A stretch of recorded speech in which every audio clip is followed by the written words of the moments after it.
Welcome back to a Power Money Monday. That's right. Today is Power Money Monday. We are going to be learning how to create a Power BI report. And today we are using another Fortune 500 company. That company today is going to be none other than Delta Airlines. That's right. We're going to be using Delta Airlines today to create a Power BI report. I'll share the final report with you here real quick as I go over some things, but I want to make sure. Yeah. Let's see. There we go. So I want to make sure you understand what is going on here. So here's the deal. I am not an employee or managed. I don't work for Delta Airlines. However that's called, employee, employer. I do not work for Delta Airlines. I do not own Delta Airlines stocks. Delta Airlines, as of right now, today, is not paying me in any kind of way monetarily or with any other types of gifts to talk about their company. I am solely using this report to show you how to create a Power BI report using a Fortune 500 company, a company that you've probably already heard of before. I have flown on Delta Airlines, but it has been a long time. It's been a long time. As a matter of fact, Delta Airlines was the first airlines that I flew on when I flew with my grandmother way back in the day when I was probably this big or that big or however big you want to call it. But as of today, I am only using this as a report, as a sample project to show you how to create a Power BI report. Here's the deal. We are going to be talking about the official, the original, the actual annual report from Delta Airlines as a means of researching a company before we build out a Power BI report. We are actually going to be looking at the Delta Airlines website. It is the actual Delta Airlines website. So we're going to be looking at their website. We're going to be looking at their annual report, and we're going to actually be looking at some of their stocks, their current stocks, historical stocks, and stuff like that, based off of Yahoo Finance. Now, I do not own any Delta Airlines stocks, but I buy some. I don't know. But at the end of the day, that's not what this video is about. This video is to show you how to create a Power BI report. It's not to encourage you to go out and buy Delta Airlines, invest in the Delta Airlines, or even apply to work for Delta Airlines. That's not what this is about. This is about learning how to create a Power BI report, and the company that we're using as an example is Delta Airlines. Now, we will be using a data set. We will be using a data set to build out the data to build out the visualizations that we're seeing here in this Power BI report. But it is not official Delta Airlines data. It is not official Delta Airlines data. It is data that myself and my team came up with that is very similar to data that an airline such as Delta Airlines or one of their other competitors or another carrier in the industry could probably use. But at the end of the day, again, it is not going to be official Delta Airlines data. With all that said and everything understood, let's get busy. So as we see here, we're looking at page from Yahoo Finance for Delta Airlines. So here's the deal. Typically, I kind of like to start. I can say I like to, but previously I've been using the website and the annual. Well, I've been using the website and the annual report along with the stock data from Yahoo Finance. I'm kind of doing a little bit of a reverse order here because what I want to do, typically I would do the stock last. I'm not sure. I think I normally do the stock last. But I'm going to do the stock first, given that it's on Yahoo Finance. And then I'm going to move over into the second phase of research, which would be on the website, and then move into the final phase of research being in the investor the investor report. And the reason why I'm doing that is because that investor data is actually found on the website. So I don't want to bounce. I think before, I'm not sure, I'm getting a little old, but I think before I would do the website, I would show you how to research on the website and then come back over to the stock and then go back over to the website, to the investor relations, or, I think I downloaded the investor relations before. Anyway, bottom line is what we're going to do is we are going to start with the financial information, the stock information first, and then we are going to move over into the website and then go over into the investor report, the investor relations. So here's the deal. Again, as I said before, I just want to make sure everybody understands that I am not an employee of Delta Airlines. I want you to understand that I am not an employee of Delta Airlines. I am simply creating this Power BI report to teach you how to create a Power BI report using a common company such as Delta Airlines, Fortune 500 company such as Delta Airlines. As you can see here, as of the day that I was going over was creating this report, I was using the information. I don't remember the exact time, the day, and April. No, it's not April 8th. I don't remember the exact day that I actually pulled this. A few days ago. It's 3/21 now. It may have been 3/19, 3/18 when I actually created this. Started when I pulled this data, this financial information from Yahoo Finance for Delta Airlines. Now, the reason why I like to use stock information is because stock information has a lot of data that's easily able to manipulate, and it's easily able. It's easy for you as a student to understand what's going on. When you're looking at the stock. For instance, we're looking up in the top left corner and we see that it says 47.75. I believe that you already know that that's $47.75, which is the value of the Delta Airlines stock as of the day that this report was created or pulled down. That plus 1.83 is simply the stock went up $1.83. I want to say it may have been $1.83 from the previous day. Not 100% sure on that, but I believe that's what it was, $1.83 from the previous day, which would have been 3.99%. And what I also like to use in the reports that I create, in the Power BI reports, is the common data that you'll see on a stock report, and we have a close, a open, a bid, and an ask price. I don't necessarily get into the bid and the ask because there's some questions and there's some answers that will go along with that. So I don't normally go into that. The 52-week range, which is the range of the stocks over the past 52 weeks, which is 1 year. I do include that information. Sometimes I believe I included it in this particular report as well. The close is what the stock closed at the previous day. The open is how much it opened at on this current day, and we can see that it closed at 45.92, and I think it opened at 46 for the day that I pulled the report down. If you go over to Yahoo Finance, you can do additional research and you can see other things that are going on within Delta Airlines, other questions that are going on within Delta Airlines, other issues that may be surrounding Delta Airlines.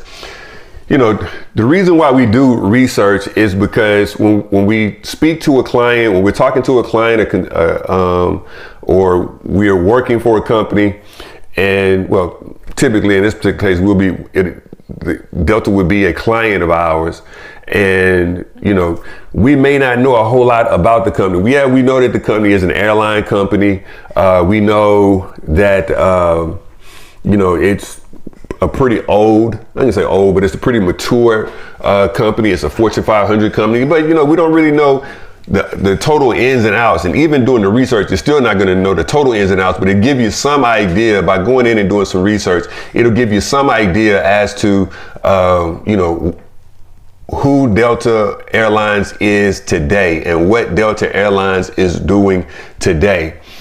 That will give you some idea. Doing some research will give you some idea as to what type of information the client is looking for, right? Many times the client really doesn't know what type of information they would like to have in the Power BI report. They don't know, a lot of times they don't even know what information can be provided in the Power BI report. They may have a very general, they may have very general knowledge as to what information can be provided in the Power BI report, but many times they don't really know. I mean, so it's up to you to go in and do some research and see, what you can do to provide that additional wow factor to make the client excited about the report that you've created. So we're just going through the report here, and we're just going through some of the discussion areas that individuals are having in regards to Delta Airlines and the stocks. I think I told you before. Well, maybe I didn't. Market cap. Market cap is something. Not necessarily market cap, but volume is something that we do add in our reports, and the volume basically is the amount of shares outstanding times the share price. That's pretty much the volume. Again, we don't try to get too deep. Like as you see here, we're looking into the financial data here. We don't try to get too deep in this class, teaching you how to build out financial data, because building out financial data, being financial statements and things like that, it gets pretty complicated. So what we try to stick with is looking at what we have here is what would be, I said before, the 52 week history, the stock history. So basically, so it looks like this data was actually pulled on March 19th, and the reason why I know is because the last data shown here is March 19th, and then we're going to go all the way through for 52 weeks, and we're going to see we're going to see the stock history of Delta Airlines over the past 52 weeks. And basically what that allows us to do, it gives us just gives us data to work with. And that's the primary goal here, is to have data to work with and understanding the data that we're working with. And typically, again, as I said, the most common elements within the stocks that we're looking at is we're going to be looking at the date, we're going to be looking at the open price, the high, the low, the close, and the volume of the stock. And this particular stock, again, is the stock from Delta Airlines. So we're just scrolling through here. We're just researching. We're just seeing, what is this data that we're looking at. I believe that the stock was somewhere around 47.50 on the 19th, if I can remember correctly from our from just a few minutes ago, as we were looking at the the stock price, and we were getting started. And here we can see, just getting, just roughly over the past year, it's been bouncing around somewhere in there from, looks like the lowest I've seen has been about $43 and some change, and the highest I've seen has been $48.50 and some change.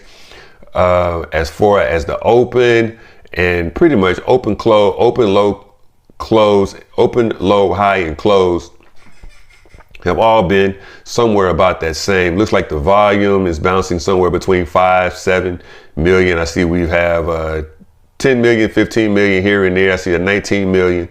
But, again, not necessarily trying to understand the ins and outs of finance, but understanding how finance can be visualized inside of a Power BI report. 0.15 being the dividend that was paid out on June 30th, October 10th, again, 0.15. I don't think that we included the dividend payouts or any types of dividend averages within the Power BI report that we created here. But this is just something to be of note. That, given that you have the data, you can provide that data as well. Definitely if it was provided inside of a data set.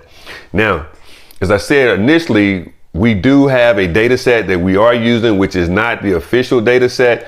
of Delta Airlines. We will be using, you will see this data again, which is official stock data over the past 52 weeks for Delta Airlines. So we'll be using that data and we'll be combining that data. And the way that we bring all that data together is by date.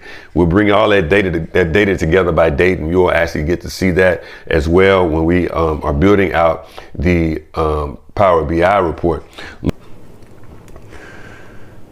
So we are over here in the Delta Airlines website, Delta Airlines, or delta.com, I believe it's called, or the URL is. So we're just over here in the website, and what I like to do is when I review or research a company, I like to go into their website, see what the company is about. I already know that Delta is an airline, right? So their primary deal is selling tickets, and that's their business, is selling tickets for airlines, right? I mean, it's no secret there. I think one thing that is worth noting is the airlines industry is probably the leader when it comes to having virtual memberships, if that makes any sense. And I know that they don't really call them virtual memberships, but getting flight miles, the more you fly, the more miles you get, and rewards miles and stuff like that. They were doing that way back when. Many other industries now are, I'm gonna say even most, but definitely many other industries now are using that concept of rewards. For instance, you can go to your favorite restaurant now, and that restaurant may have a mobile app, and you may earn free points or free meals or free drinks or ice cream, whatever the case may be. You may earn something free when you spend X amount of dollars, right? I know when I go to the nutrition store and I buy different types of nutritions, protein or gainers, stuff like that. The more you spend, the more you're gonna save. I know I've gone to the counter before, and the counter, it may have been total may have been $110. I may have had $20, in rewards points, deduct that, and hey, now I've got a $20 in savings. Same thing going to different stores. But the airlines industry has had that concept going for a long time, and they've been treating their customers, and passengers with different perks based on rewards miles. So that's something that you want to know, you want to take into consideration when you are building a Power BI report for a company such as airline company, because that is something that is important to them. We're looking here now, and we see that now again, I haven't flown Delta in a long time. Last time I flew Delta, they didn't have seats like this, but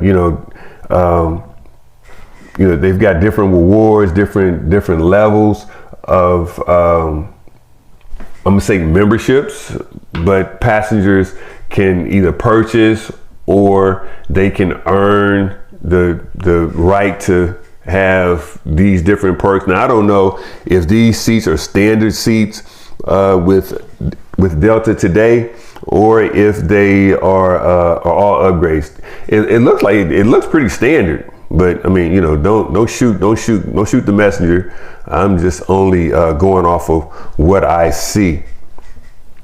But so the only thing I'm doing now is I'm just playing around on their website, seeing what do they have, what do they offer their customers. Not necessarily looking for financial information, because we know what financial information is.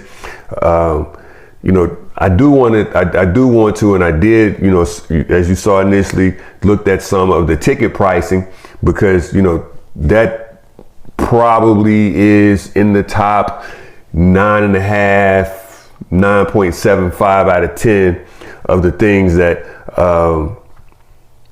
someone at Delta Airlines may want to know. Because that's how you do what over there? You calculate revenue. The amount of money that is coming into the company is based on the number of passengers and the ticket price of that passenger.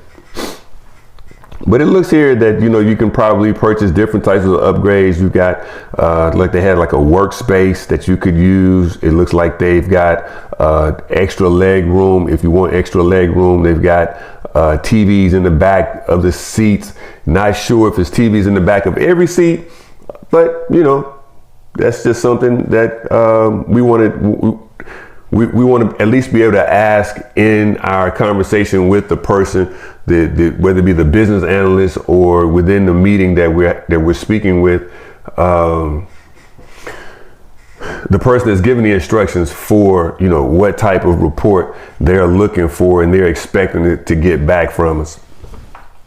So again, using stock data from Yahoo Finance is a way to research the company. And here, just going through the website, seeing what all is on the website, seeing all the different perks, seeing the ticket pricing. You know, I'm here in the Dallas area, so, you know, I can, you know, when I pull up Delta, it gives me the locations from Dallas to as a departure city to whatever destination. We see that we've got some international destinations, we've got some local, some domestic destinations. That definitely is something that will be important for our Power BI report to, you know, see how that domestic and international travel fits into the visualizations for the actual report. Coming over, flight status, my trips, not necessarily having to go through that because I don't really have any trips coming up, travel info, Sky Miles. As I said before, you know, we see here they've got different levels of Sky Miles. You can see how to earn Sky Miles, ways to redeem Sky Miles, buy or transfer miles, travel with miles, Sky Miles with partners, Sky Mile partners, Sky Mile award deals, Sky Mile credit cards, Sky Miles airlines, how to get medallion status. I mean, as I said before, the airline industry is a leader when it comes to the giving reward points or earning reward points. Not only are you able to earn reward points and redeem them with the airlines, you see here you can earn reward points by working with or spending with some of their partners, and those miles are going to be, you know, you're able to use those miles to get discounts, I guess, or get different points or different vouchers when it comes to Delta Airlines. You know, do we need to know anything about the partners, provide anything about the partners in the report? It depends. It depends on, you know, what they ask for. They could ask us for that. They could want to know, you know, which one of our partners, you know, are providing us the greatest amount of benefits when it comes to Sky Miles. Which one is providing the least amount of benefits when it comes to our Sky Miles? That could be information that they want to see, and that sounds like valid information that they could want to see. Those are questions that you should ask, you know, given that you're researching the website. When you go back, because you are going to have a meeting with this client and with the team, and that is a question that you probably want to pose, because somebody may say, I don't really care about, you know, the points with our partners or the miles earned with the partners, but someone else within marketing could say, I want to know. We need to know what is the value of this partner. If this partner is not bringing any value to the organization, we need to probably cancel our partnership with this partner. Or if this partner has not been, if this part is bringing greater value than what we expected, we need to figure out how we can enhance this membership or enhance this partnership. So, you know, those are some things that you could, or the company being Delta Airlines could want to know. And those are questions that you may want to ask. And that's why we research here on the website to see what is important to the client. What do the client find to be information that they like to show their customers, because that could be information as well that they may want to see in greater detail from their data that's coming from their databases, and that's where you're pulling your data from. So at the end of the day, we've looked at researching using Yahoo Finance, the stock industry, using their current and historical stock, and we've looked at the website. Now we're going to go and jump in and look over at their investor relations. So here we are over here, and we are looking at the investor relations for Delta Airlines. Now, the way you would find this report is you would go over to deltaairlines.com, go down to investor relations. And when you go down to investor relations, you're going to go down and you're going to click investor relations, and we are going to either select one of their reports that we want to review. It could either be their 10K report, or it could be one of their 10Q reports. So the 10Q reports, you will find that they are going to have 3 different 10Q reports, and they're going to have one 10K report. The way that this is set up is the SEC, any publicly traded company has to provide reports to the SEC on a quarterly basis. The quarterly basis could be on January, February, March. Well, it could be in any 3-month order. It's up to the company to determine when their quarter starts and when their quarter ends, but they have to provide that information to the SEC.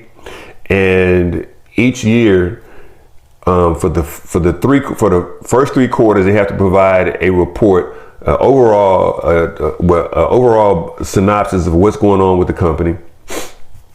And there's some information, basically, I can say basic, but there's information that's required by the SEC. But that information does not have to be audited. They don't have to, the company be it Delta Airlines, does not have to have this information audited on a quarterly basis. However, on the 4th quarter, that information does have to be audited by an independent auditor, and it has to be in maximum detail, not greater detail, but it has to be in maximum detail of what is required by the SEC.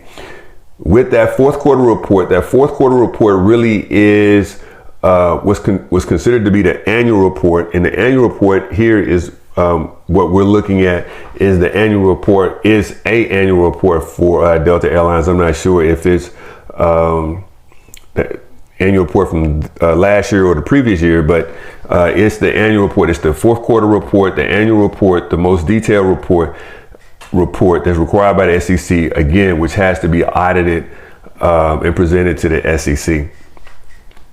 Of course, the financial information is provided, as we can see here, but as you know, we don't necessarily go into this level of detail in our Power BI report. Can we create a Power BI report for financial statements, with financial statements such as this? Absolutely, yes.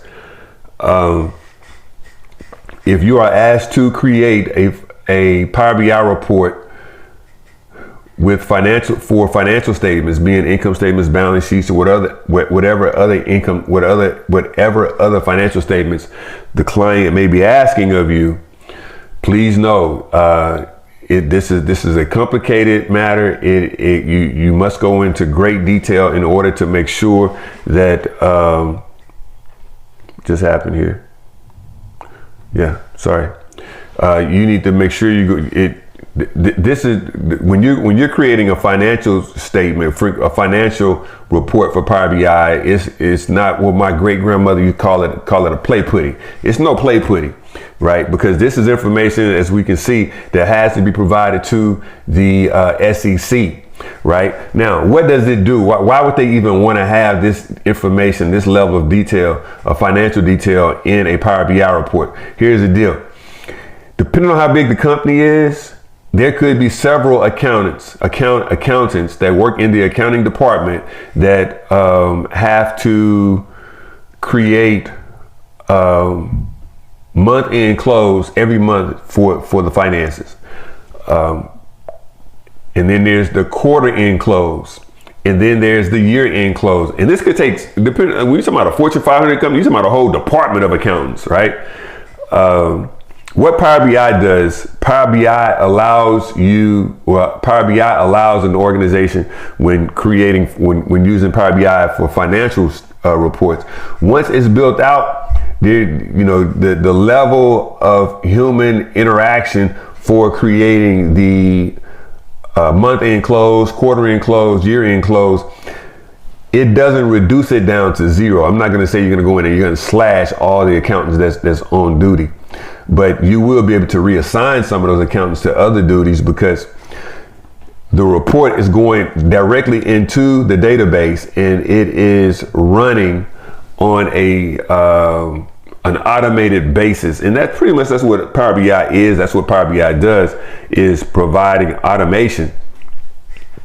So given that it's automated, the number of accountants that are used to build or to create month-end, quarter-end, year-end closing documents, closing statements, closing for the accounting department,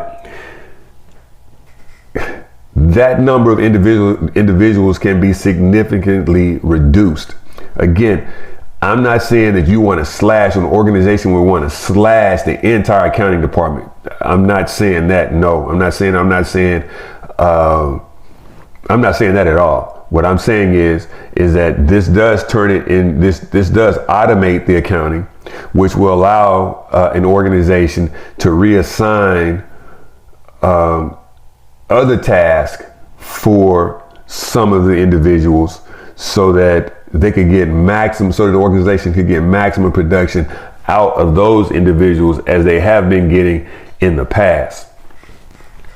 Again, we're looking here at the annual report as a matter of researching and understanding who the company is, what the company does, and even though we already understand who Delta Airlines is, in many cases you're going to have a client and you're not going to know, right? So you are going to want to review their annual report.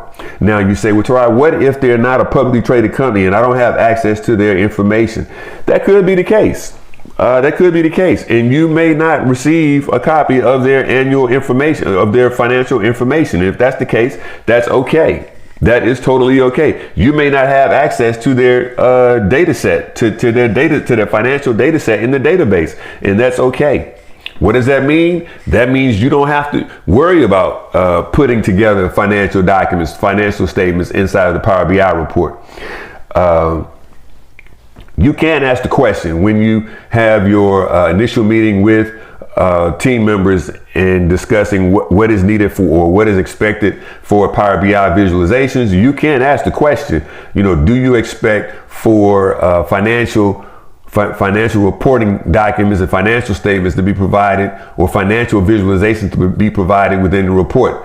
They will probably say, if they haven't already thought about it, they will probably say, no, we're not worried about the financial visualizations. If that's the case, you don't have to worry about it. Now, they may say, oh, can you create visualizations using financial statements for Power BI? Yes, because we can then automate your systems. Whoa, I didn't know that. Yes, that's exactly what can happen. At that point, somebody may say, hey, well, we need to sit down and talk and figure out what do you need from us in order to provide that information. With that said, I'm not going to go any further than that into the financial statements, because that is a matter of another conversation, another class video. But what I do want you to understand is that you can use, if it's a publicly traded company, You can use the Power BI document, the annual report document, in order to in order to research for the company. With that said, we have looked at we've looked at the current, we've looked at the stock report, the financial information from the stock report from Yahoo Finance. We've looked at the website for research. We've looked at the investor relations, the annual report for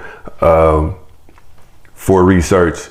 Now we are going to move into creating this Power BI report. So we are jumping over here to the Power BI report, and as we get started, we are going to initially take a look at the model view. And when we go to the model view, we want to just make sure that, well, initially we're going to look at this calendar table. Similar to the calendar table we used before. We're going through the calendar table. We only have a select few columns that we're going to add to the calendar table, which includes the year, the date, the month number. Well, not the date's already included, but the month number. And we're going over here to the other table, the aircraft table, so that we can see the different types of aircrafts that we're using within the table.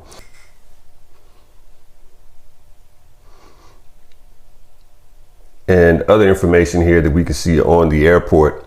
But then we're going to jump right over into the model view. And what you will realize is when you're creating your model view, when you bring your data sets in, when you come into the model view, it's going to give you a default relationship between tables. So as we can see here, we already have default relationships already set, were already provided by Power BI. The default relationships are not always correct, so you do want to go in and you want to check those relationships. And there may be relationships that you want to use and relationships that you don't want to use. As we see here with the flight table to the ticket table, we're building a relationship between flight and ticket table based on flight ID. As you can see with the calendar table is going to have default relationships to count to dates that are in other tables. Those default relationships within Power BI will allow us to begin building out our initial report. So as we come over to the report view, we're going to bring in a table and we're going to start building out the Power BI report. Of course, as we already know, I like to use the table initially to start the building of the Power BI report. And the primary reason for that is it allows me to build out a table similar to the table that is in the data view, but it allows me not to have to keep going back and forth between the report view and the data view to see what data is in the data view and then trying to determine, how I want to visualize that data.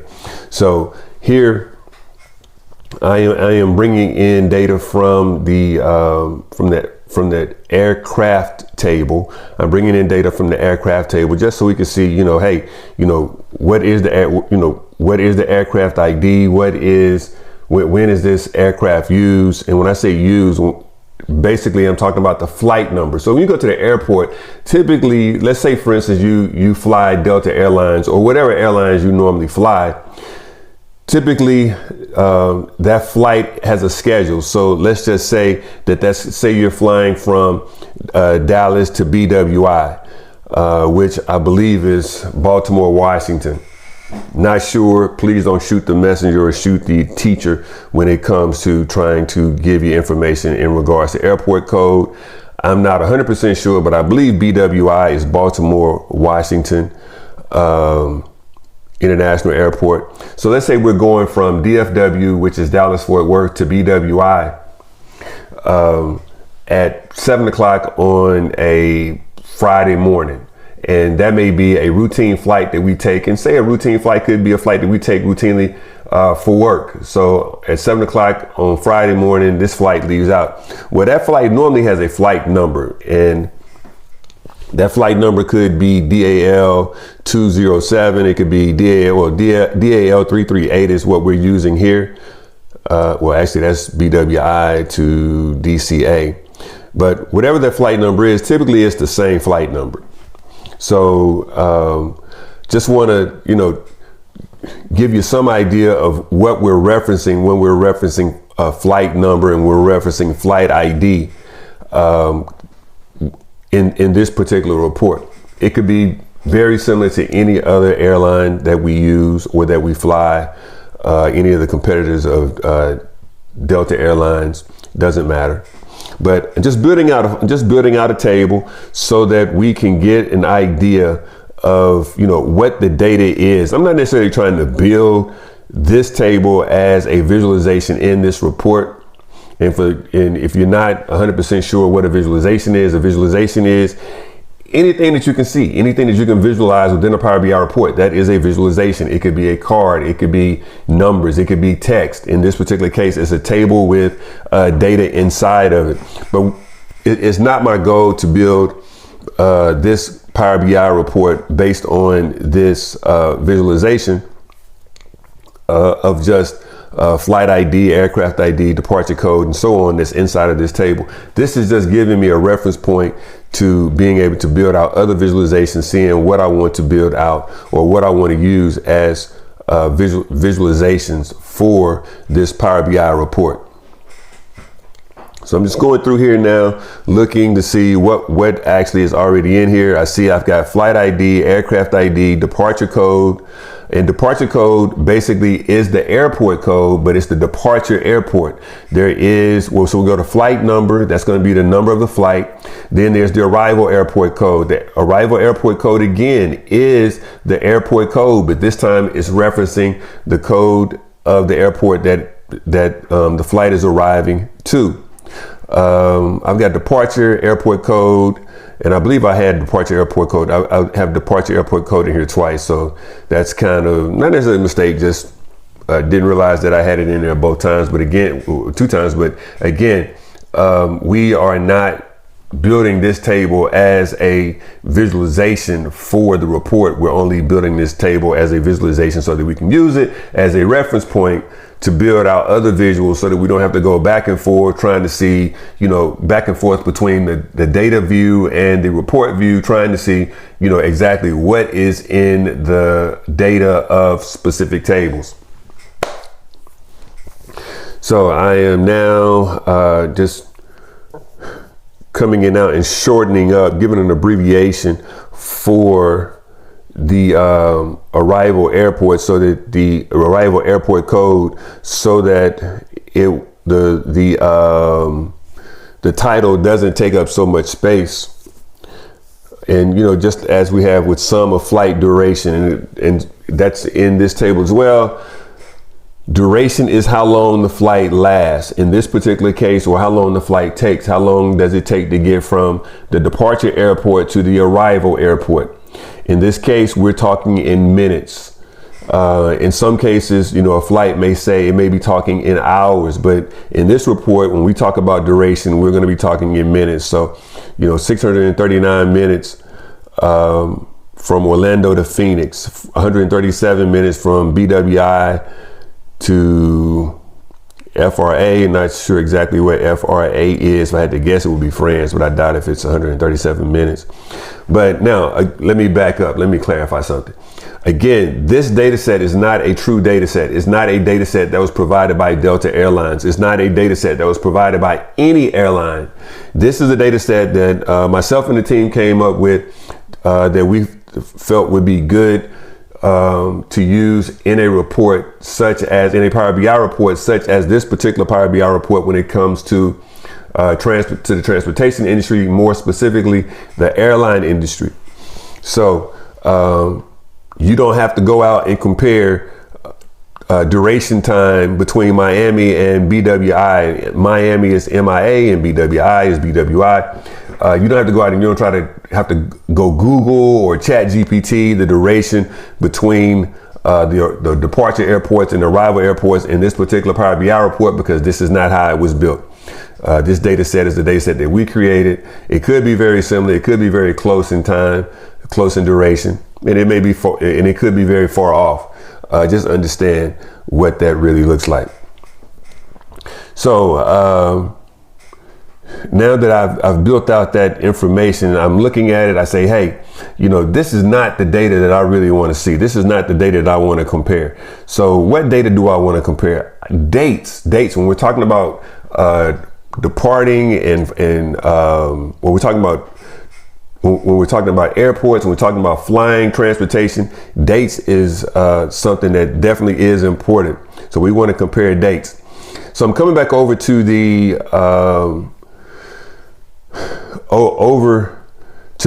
data view, and what I'm doing now is I am going to transform some of this data because I'm looking to see right now, I'm looking to see if there's anything that needs to be transformed.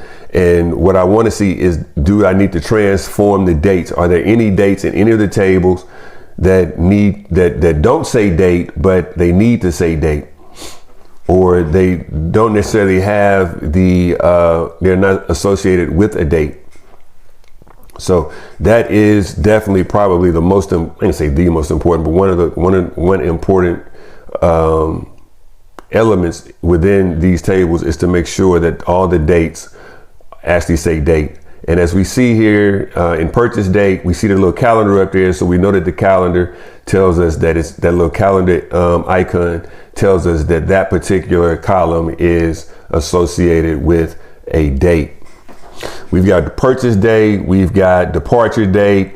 We're looking up here, and in the format of the date, we're gonna look to see if we need to change the format of the date. Right now, the format of the date is a 2-digit month, a 2-digit day, and a 4-digit year.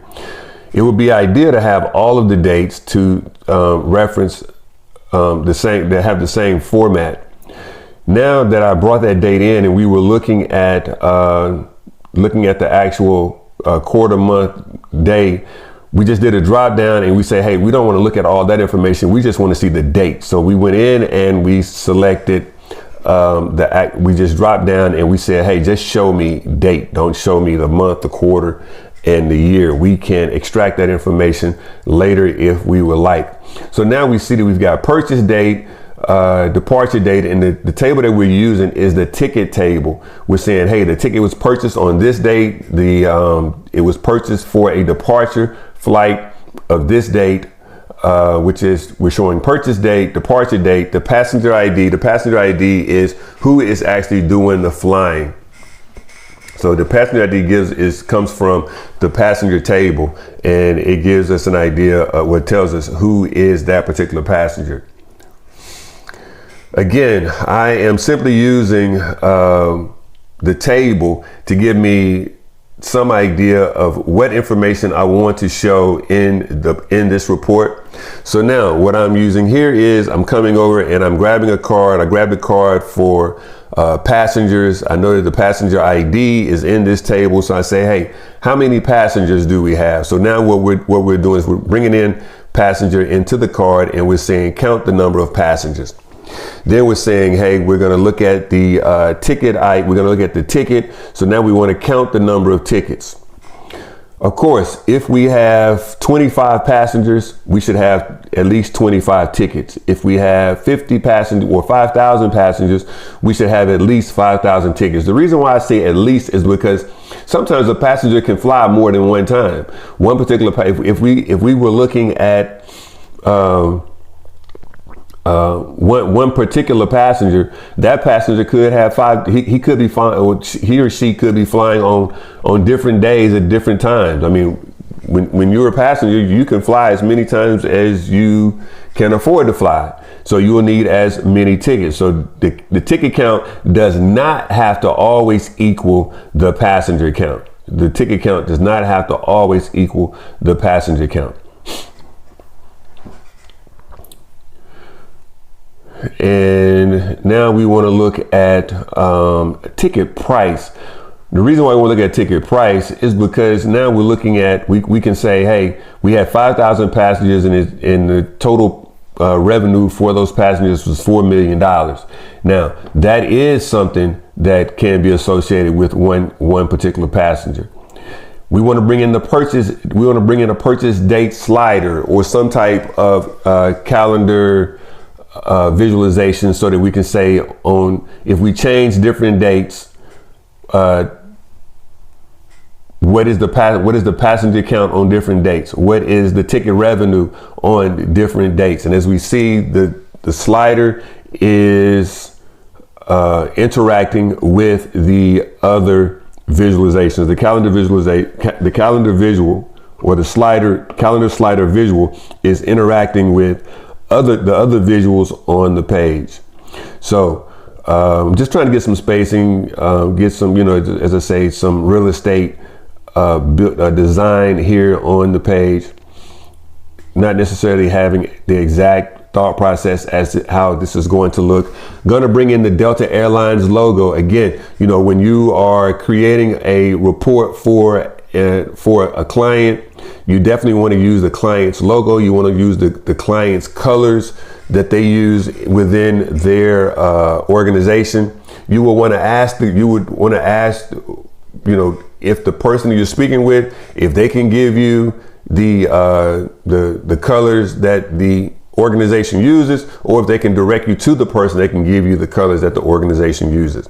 A lot of times the person that's the BA, the business analyst, probably or may not know what are the exact colors that can be used within the organization. And it's not just colors, it could be fonts as well.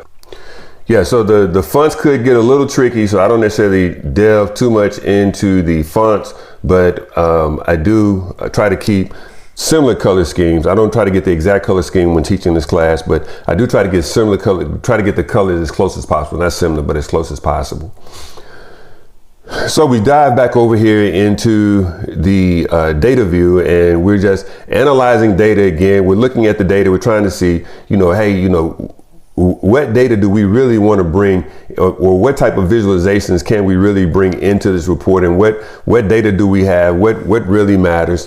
And here we're analyzing the passenger ID. We see that the passenger ID starts with 1001, and it's going to probably end somewhere in the I don't know, maybe 6,000, because I think it's 5,000 records. So it's going to start at 1,000. So we're looking at ticket ID, we're looking at flight ID, passenger ID, seat number, purchase date, departure date, and ticket price. So again, just trying to, definitely analyze the passenger ID, making sure that we have, if I had to guess, one passenger ID to every ticket ID. Again, we are in the ticket ID table. We're not in the passenger ID table. Now, if we come back over to the model view, again, as I said before, the model view, a lot of the models were already set in default. With default relationships. So we want to make sure that in our model view that the relationships that are built in our model view fit what we're really looking for, and not necessarily take a chance that the relationship that the default relationships we don't want to take a chance that the default relationships are not going to work.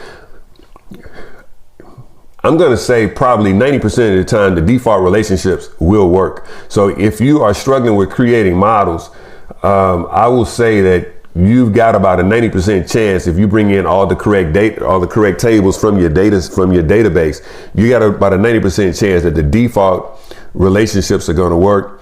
But you've got a 10% chance that the default relationships are not going to work. And what does that mean is,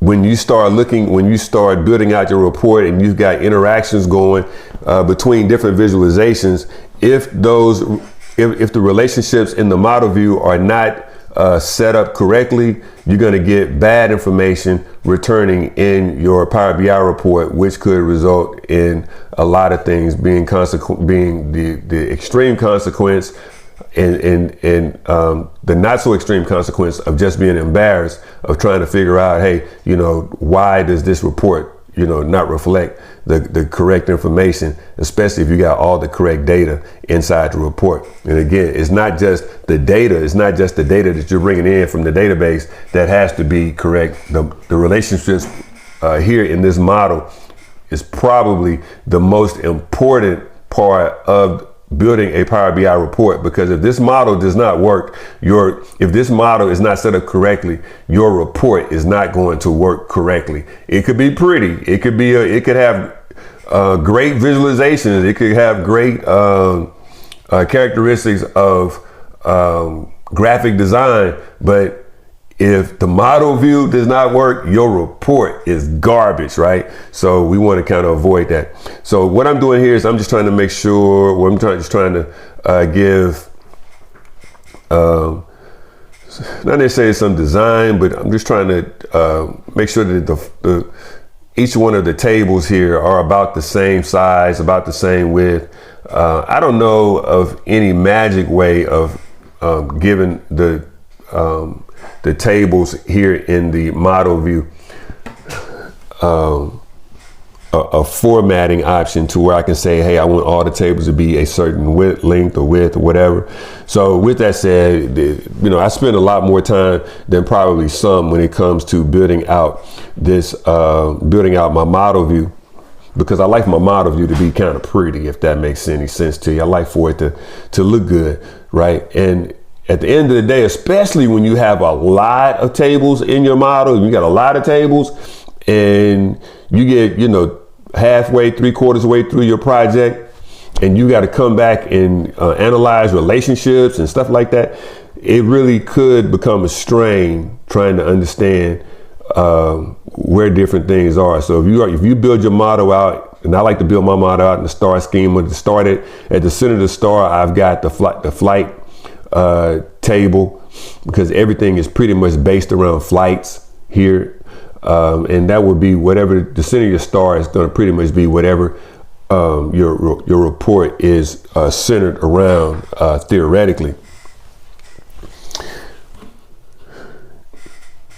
So as I went through my relationships, I was testing to see whether each table was related by flight ID or passenger ID, or whatever the case may be. Most of the time, I think I built this report out primarily on flight ID, because I believe every table, the major tables, did have flight ID. So now what I'm trying to do is I'm trying to do what I call creating some real estate, trying to see where do different visuals fit, where do they line up best. So now I'm just playing around with spacing and design of the actual location of the different visualizations. This is important because your Power BI report to most is going to be the first thing they're going to see is the visualization of the report itself, and they're going to want you're going to want people to see to have to see the aesthetics of the report of being pleasing to the eye, right? It's just most of the individuals that's going to interact with this report or interact with your Power BI report, they are going to look at it almost as if it's a website, if it's a web page. And you want to go to a web page that is set up with some graphics or some visualizations that make sense to you, and not have stuff just all over the place. You got a car sitting here and a plane sitting here, and you got some text here in the middle, and you got a guy and a girl at the top holding hands. That's not what you want. You want this thing to be aesthetically pleasing. So, that's what I'm doing right now. I'm trying to see, what visualizations do I want? And two, where do I want the visualizations to be placed? And, it really could, building out, for the time that we're spending right here, building out this Power BI report, I've gotten questions before asking T, how long does it take for you to build this report, or my manager giving me the report and saying, hey, you've got a week, or you got 2 weeks, you got 40 hours or 80 hours, whatever the case may be. It takes a lot longer than the time that we're placing here to really build out a Power BI report, because one, you've got to make sure that the model is set up correctly. You got to make sure that the model is doing what you need the model to do, and that the interactions of the table, interaction of the visualizations are interacting appropriately based on the model, and that all your transformations within your data is set up correctly as well. So I mean, it takes time. This is not just something that you just get in here and you just start playing when you throw visualizations and data inside of visualizations, say, hey, I got a Power BI report. No, this thing really does take some time. And I guess where I'm going with that is, when you get on a project and you see that you've got, let's just say, 5 to 10 tables, and the client is saying, hey, I need this back in 2 days. Your response should not be that I'm going to have it back in 2 days. You've got to be able to put that thing together. You've got to be able to check it. You've got to be able to verify. You've got to be able to analyze it. I'm going to say anything with at least 5 tables is going to take you probably, you need to put at least 3 days of work on that, and then a day to analyze that data and to visualize. So you're looking at, if you're talking about 5 tables inside of a data set. Now, with that said, I mean, it could be as complicated as you make it, as complicated as being requested, but I don't want you to think that you can just jump right in there and say, hey, okay, cool, here's the Power BI report, I'm done. No, don't do that, because the integrity of your work then will be questioned. So what I'm doing here is I am just trying to see, one, what visualizations do I want to use, and two, what data makes the most sense to use within the visualizations that I am trying to use. And of course, when you're talking about a clustered column chart, I would say a default theme for a clustered column chart would be to have the date running across the x-axis, and then whatever volumes you're using, whatever values you're using within that clustered column to be used on the y-axis. And you're going to find that when you start throwing in different data values for different types of visualizations, they just don't work, right? It just doesn't make sense. And when you put it in there and you look at it, you realize, like, what is this thing saying? What am I really trying to say? So that's something that you've really got to take into consideration. So I'm going to come over here. I'm going to grab the line clustered column chart combination. And actually, that's a line stacked. I really don't like using line stacked. I'm going to grab this line clustered. The line stacked and the line clustered look the same. They look very similar, but they're really different. You can play with both of them to get an idea of what the differences really are between the two. But I like to use the clustered column rather than the stacked column, whether I'm using the stacked column by the clustered column by itself, or the clustered column line combination. Either one. I always like to use the clustered column more. So now I'm coming in, I'm bringing in data, and I'm showing the data by year. So the dates that we have are 2022, 2023, and 2024.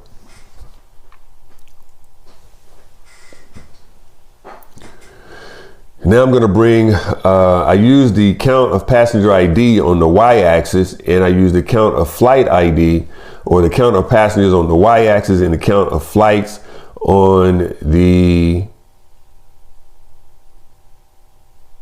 y-axis. The count of passenger on the y-axis and count of flight ID on the for the x-axis I use the year, and for the y-axis I use the count of passengers, and for the y-axis line I use the flight ID. That's why we have a column and we have a line.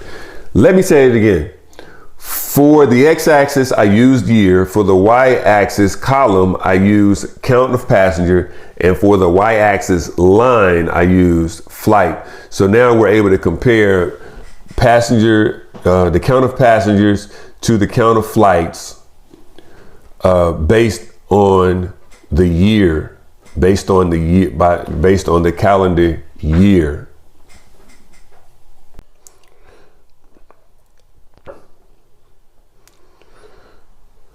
So we're just trying to analyze what's going on analyze what's going on here in the ticket table, where we have the columns of ticket ID, flight ID, passenger ID, seat number, purchase date, departure date, and ticket price. It would be good for the all the dates to have the same formats, being 2-digit month, 2-digit day, and 4-digit year. Analyzing the passenger ID table, where we have passenger ID, first name, last name, and loyalty number, with of course their loyalty number being the program in which that particular passenger is enrolled in. As we saw before, when we were doing our research, we saw that the loyalty programs were, I don't remember the exact loyalty, the exact programs that Delta Airlines has, but the different sky miles that you would be enrolled in as a passenger. As for the loyalty program we have here, we have a diamond, platinum, bronze, silver, gold, platinum, and diamond for our loyalty programs labeled 1 through 5.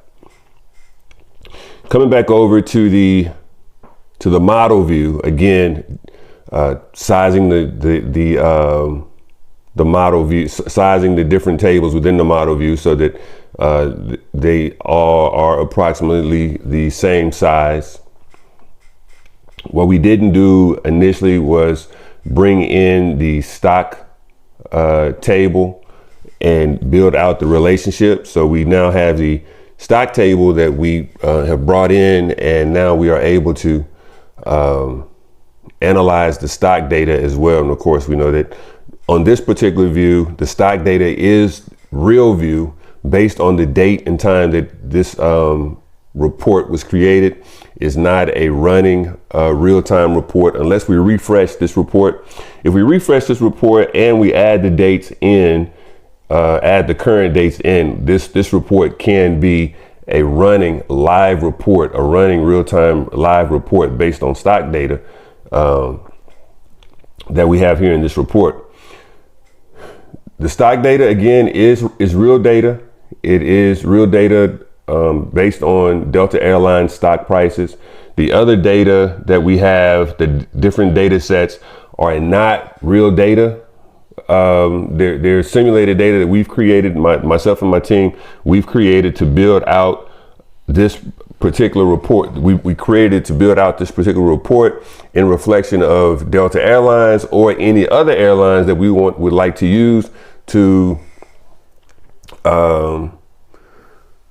pretty much create a simulated Power BI report. Once again, Delta does not pay us to, or pay me to, or get paid Power of the BI to analyze or create any simulated data or hype up their program, anything like that. We're only using this strictly for teaching purposes. So we brought in the stock data, and we are looking at where we are currently with the build out of the report. Of course, you know, what I like to emphasize is on a routine basis is the real estate, the design, the location of the different visuals that are on the page.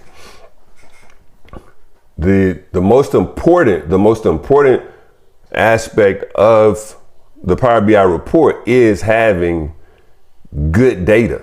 If the data is not good, if the data is trash in, trash out, the the report is garbage. I don't care what the report looks like. The report is garbage. But once we get in good data, and we know that this data is good because we brought in the data that was for the stock data that was the current data as of the date of building this report. So we know that that data is good. The data that we built out in the data set, we know that that data is good. And then to make the visualizations interact with each other, we have built out relationships between each table, primarily using the date table, and the flight, primarily using the date table to build relationships with those tables that have dates, and then building relationships with those tables that have a flight ID. So we know that this report is going to be, I'm going to say 99.999999% accurate based on date and flight ID. I don't like to say 100% for anything, but for the most part, you know, we know that this is going to be a good report. It's going to be the data it provided and the interactions provided is going to demonstrate good information based off of the calendar table and the flight ID. Once we have that information, we know that those relationships are accurate, the data is accurate, the relationships are accurate. Now it's a matter of creating that real estate portion, that graphic design portion of the Power BI report, so that now that the report can have that visualization appeal, that aesthetic appeal that you'll get when we go into a go into a website. Because at the end of the day, what this is really going to look like when it comes down to it, it's going to look like a page from a website or the page of a website. We're not going to build a embedded report, but we are going to build a report, a Power BI report that's going to be very similar to a report or a page on a website that has data. So what we're doing here is we brought in the card, and in the card, in each one of the cards, now we're bringing in that data that we were able to use from the stock table that we just brought in, and we built the relationship over in the model view. We brought in the open, the low, the high, and now we have the close. The open, the low, the high, and the close. And now we're taking out average of. The reason why we use average rather than sum is because if we use sum, we would be summing the entire columns of the open for every day over the last 365 days. If we use low, we would be using the low column. We would be summing the low of each summing the low of the column for low in the stock table. Same for high, same for average, same for close. Again, what that looks like is there is a column that says high, and then in the column that says high, it's showing the high of each particular day, each day over the last 365 days, because as you remember, when we analyzed the stock table, it showed us the records for highs for 365 days. We sum the entire, if we sum the entire column, for instance, we sum the entire column for high, it's going to give us, we're going to add all of the highs for each day. We'll add the high for each day over the last 365 days. So we had, I think it was like maybe 13,000 or something like that it came out to be for the sum. Well, in order to make that number more realistic, what we did was the aggregation that we used was average rather than sum. So we said we got the average of those days. So now we have what that price would be, or what that cost would be on that particular day, or within that particular range, the average high, the average open, the average low, average high, average close over that particular time period. So here again, as I was saying, in this report, I didn't necessarily, I wasn't necessarily using the table that we have that's showing passenger ID as a visualization, even though it is a visualization and we can see it, so it is being shown. But basically what I like to do is I like to start out with building out a table so that I would be able to see, you know, what data is in this table, so that I can, so that I won't necessarily have to go back and forth in the data view trying to see what the actual table looks like. Now I'm just testing out what the, I'm just testing out if the visualizations are actually interacting with one another. And of course, as we see here, these visualizations are interacting with one another. If we slide the slider to a particular day, the date range changes. If we slide the slider calendar to particular days, it's showing us what that value is over particular days.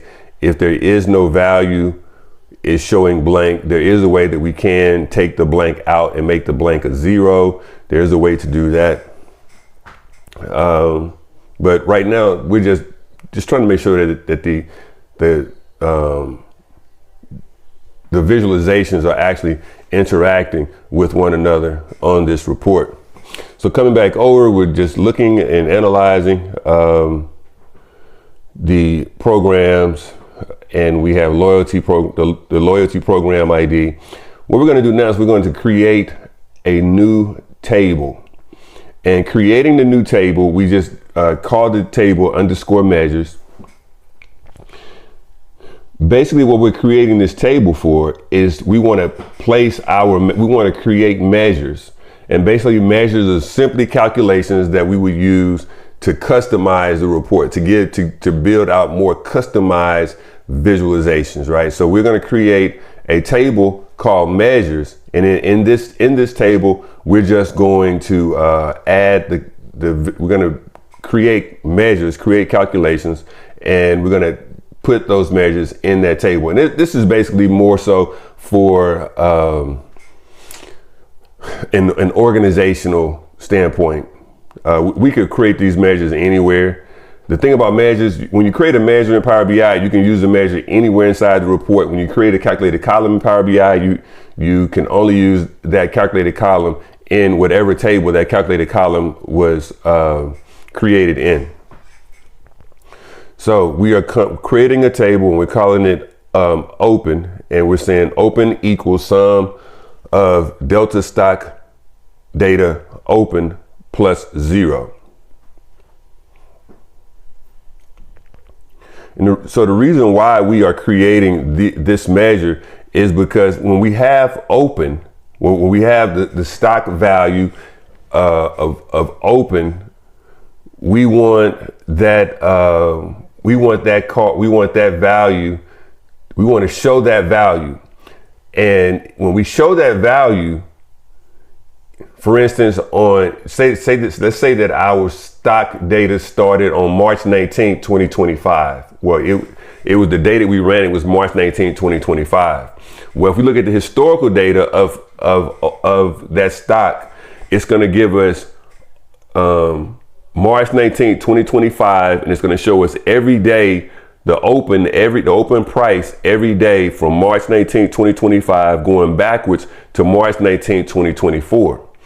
If we go to March 18, 2024, March 18, 2024, that data is not in our stock table because we only went back 1 year. If we went back 2 years, it would be there, but we only went back 1 year. So that data is not there for that stock table. Since that data is not there, if we select that date, what the card or what the visual is going to show us is it's going to show us blank. It's going to say blank because we don't have that value. If we go back 2 years, we don't have that value.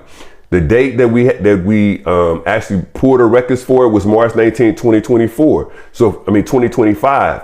So if we pull if we have a visualization with a calendar slider on it, or that's showing value by date, and we're selecting that date using a calendar on the visualization, a visual using calendar, if we say we want to see March 20th, 2025, it's not going to show us that information either, because we don't have that information.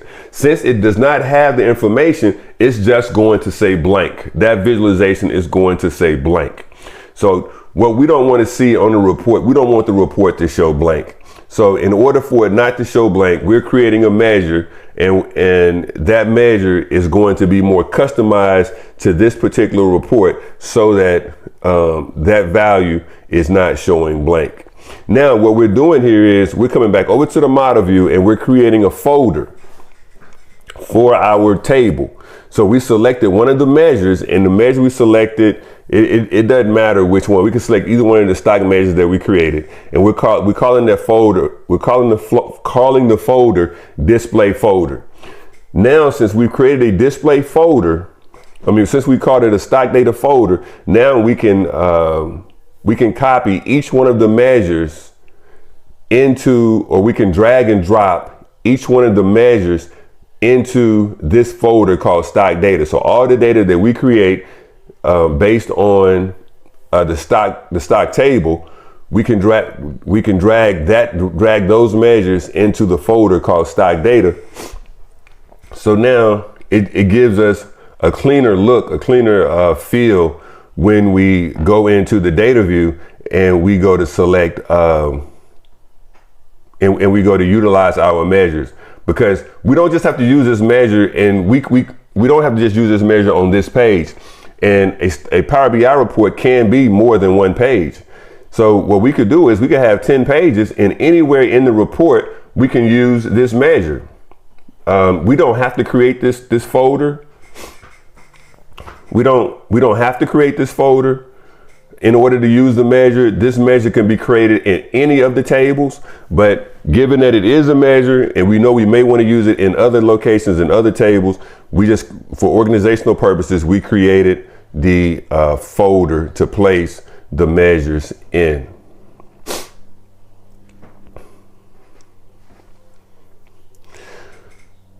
Now that we do know that we've got good data, now that we know that we have good relationships, as we see here, if we bring in this open, it's going to show us the sum of the open, which is the 13.22 thousand, which means we added all the open prices for every day from March 19, I believe, 2025 to March 19, 2024.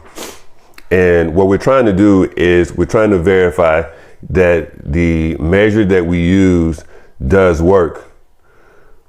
So what we're going to do is we're going to come in and let's see here. We want to get the average. So it'll be that price. Let's see. Dun, dun, dun, dun. So we got stock data, open equals sum delta stock data open plus 0. Let's use this value. Let's use this this measure instead of the measure that we used. Let's see if that one will work, because that we couldn't get the average using that. So here we go. Now, using the measure we created here, if that data is not within that date, if the data is not within that date, it is going to show 0. Looking at my calendar table, I've got a date column, a year column, a month number column, and a month. And the values that I have, the values that I have for date in the calendar table goes from 2021, I believe, to 2026. And the reason why this date range is so long is because each one of the tables has a different date value. And the actual stock data has only dates for 2024 and 2025. And it's even more specific that the stock table only has data from, I believe the date we pulled this report or built out this, would use the reports from the reporting from Yahoo Finance for the historical data was from March 19th, 2024 to March 19th, 2025. So the accuracy of the stock data is only going to be for 1 year. And again, the stock data is real information. The other data is information that we created. So it's I'm not gonna say impossible, but it's almost impossible to create a perfect data set of matching dates, given that one set of dates are dates that we created and the other set of dates are dates from the stock table. Now, one way that we could do that is we know that the report covers dates from 2021 to 2026. So we could have gone and we could have used all of the dates, the stock dates from 2021 to 2025, which would give us current information back to 2021, or we could have used only the dates in the data set that we created in our simulated data set. We could have only used dates that were consistent with the stock date. But that would have taken a lot of time to try to coordinate and manipulate and make everything work out the way it needs to work. That's not the purpose of this report. The purpose of this report is for teaching. The purpose of this report is for teaching. So what we wanted to do here was give you an idea of how to build a Power BI report and how the visualizations interact with one another based on the calendar dates. And from there, I mean, it's pretty simple for you to be able to understand how to create the report and then build out the visualizations. But what another teaching point here as well is when you have a visualization with i.e. with a card that has a card and the value is showing blank and it's based on an aggregation, creating a measure and adding 0. And there's other ways to do it. But the way that I do it, which is most simply simplified for me, is to use that aggregation, add 0, and then anytime that value for that particular card visualization is blank, rather than showing blank or BL, it will show 0.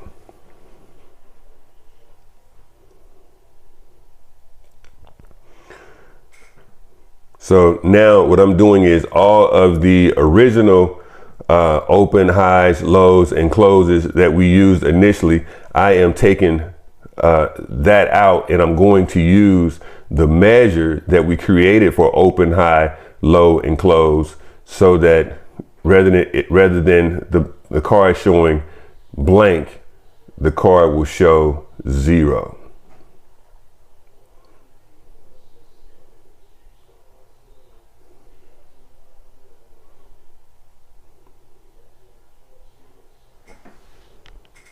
The primary question that I get when it comes to signing up for my class is, hey, how much money can I make after I get out of your class? And the salary range for a Power BI developer is anywhere from $80,000 to $130,000. Now, those are not national statistics. Those are not statistics coming from a data analyst or a data programmer. Those are numbers that I know individuals who are making a minimum amount at $80,000 and individuals making a maximum amount of $130,000. Now, if I put my math hat on, I would say that the median income is somewhere around $104,000 to $108,000, and the mean income is about $115,000. Okay, and that's annually per year. So, the next question is, why do you charge so much for your program, Power of the BI? My program, Power of the BI, can be found at powerofthebi.com, no pun intended, and it's a shameless plug. Okay, so here's the deal. I don't think that the price that I charge for my course is too expensive. I'll tell you off top, it's $24.99. That's $2,499. I don't think that is too expensive because, you're going to make more money on your first check than you're paying for this course. Now, with that also said is, if you don't want to take the course, hey, you don't have to. And here's the deal. I'm not being arrogant about it. What I'm saying is I give all my information away for free. I totally give away everything, all of my knowledge. I download it to our YouTube channel at Power of the BI. Go over to the YouTube channel, Power of the BI, and I download all of the information that I have about Power BI. Now, if you want that individual attention, yeah, you have to take the course. Now, what I will also say is that there are major institutions out there now that are starting to have data analytic, starting to provide data analytic courses, or 8-week, 12-week, 16-week, maybe even 24-week data analytic courses to their curriculum or to their programs. And their programs are significantly more than what my course is at Power of the BI. At the same time, they have limitations as to how many individuals they allow into their course, and they have limitations as to what type of individuals, what skill set, what educational backgrounds that they would want to bring or allow individuals to take their course. I don't have any limitations. My only limitation is you got to want it more than I do. I've already got mine. You've got to want it more than I do. If if you're trying to make some changes, if you're trying to do some things differently in your life, and you think that Power BI can afford you to make those changes, hey, that's what we're here for. But if you don't want to pay for the course, again, go over to my YouTube channel, Power of the BI, and I'm telling you, I am downloading everything for free. I'm giving you all the information. I'm giving you game, right? I'm giving you game. So with that said, for those that are interested in taking my course, Power of the BI, go over to my website, powerofthebi.com, powerofthebi.com, and sign up today. I look forward to seeing you where? In class. When I see you again in class.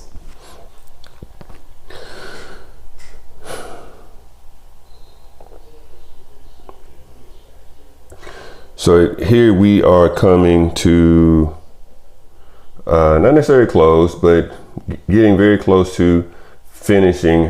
I guess close and finishing is about the same thing, finishing up the project. So now we have the stock data that we are getting accurate information on, based on the visualizations that we created, based on the measures that we created. Now it's a matter of this final piece of, how do we want this report to look aesthetically? How do we want this report to actually feel? So now again, what I'm doing is bringing in that clustered column chart and trying to see which visualizations do I really want to use. Now, when I build a Power BI report, I'm getting somewhat of an echo, so I'm just trying to turn the volume down just a little bit, and I think that may be too low. Let's see, here we go, testing. And I'm gonna turn it just a little bit more. Testing. I'll leave it right here. So when we bring in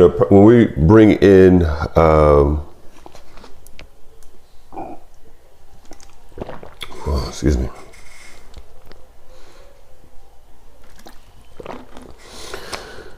We're bringing in the visualizations to test to see what's the best visual to create.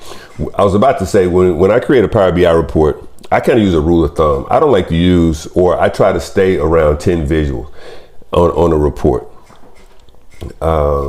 Sometimes, 10 is a good number. Sometimes it's not a good number, but my idea of what I want to see on a Power BI report is anywhere from 6 to 10 visuals.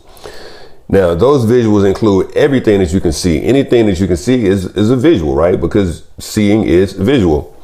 So basically what I like to do is I try not to have somewhere between 6 and 10 visuals. Definitely no more, I'm not gonna say definitely, but no more than 3 or 4 large visuals, and then maybe 6, smaller visuals being cards. Now, that doesn't work every time. And as you can see here, where on this particular page, the Delta Airlines logo is a visual. The calendar slider is a visual. The flight ID is a visual. And I've got 2 flight IDs here, so we'll get that taken care of as well. So it's on the first row, we've got 1, 2, 3, 4 visuals. On the bottom row, we've got the open price, the low price, the high price, the close price, and the volume per that day. So that's 3, 5. So that's already 9 visuals. And then we've got a visual that we're coming across the middle of the section with the middle of the page with, which is a clustered column at this point. So, that is 4, 9, that's 10 itself. So I guess what I'm saying is the aesthetics of how you assign the locations of the visualizations, that makes a difference. The size of the visualization, that makes a difference. We want, at the end of the day, it has to be aesthetically pleasing. The real estate has to be designed as such, so that the person that's using the report gets a good feel of, this is what a website or a web page looks like. This is a good visualization for this report. So, even here with the way that this report is designed right now, I think that this clustered column showing the month in the on the x-axis and the delay minutes, and basically what we used was the delay table. The delay minutes are showing on the y-axis. As we saw, the open price, low price, high price, and close price are all showing the correct measures. We did not use that same measure for volume, but we did not create a measure for volume, but we did create the measure for open price, low price, high price, and close price.